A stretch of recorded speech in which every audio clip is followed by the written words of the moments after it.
on my profile, I have 677 connections.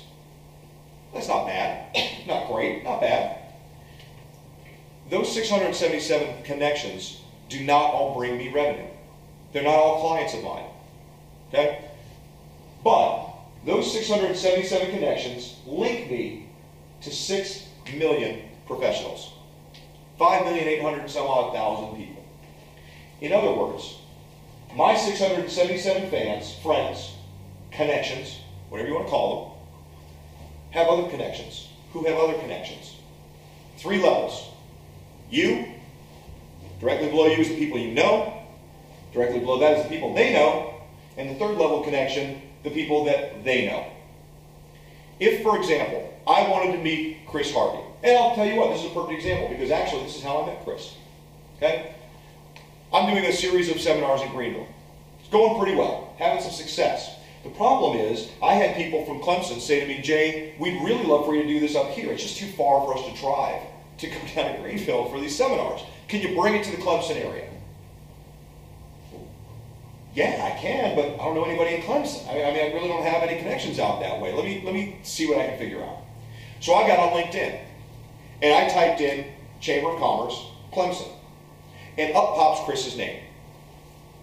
Now, next to Chris's name was a little number 2, which signified that somebody I knew knows Chris directly. He's a 2nd level connection of mine. So all I had to do was decide which of my 2nd level or my 1st level connections that knew Chris I was closest to. In this case, I know some of you probably know Julia Hoyle.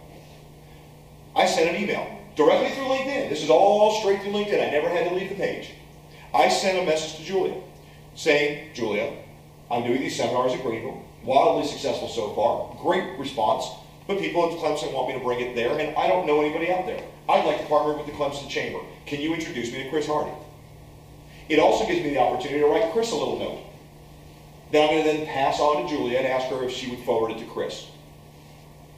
Julia gets the message immediately and responds back and says, Jay, I'd be happy to introduce you to Chris. Hang on, let me see what I can do. She then pushes send on her side, which sends the message that I had written to Chris, along with the note that she wrote, saying, Chris, you should really meet Jay. Neat guy, got some cool stuff going on. He'd really like to work with you. I think it'd be good for the chamber. What do you think happened? Chris called me within 12 hours. This all happened 8 o'clock at night, I think. Chris called me the following morning and said, hey, let's get together, let's talk. And we did. And the next thing you know, I was here. And here, guys, the bottom line is, I'm connected with almost 6 million people, instantly.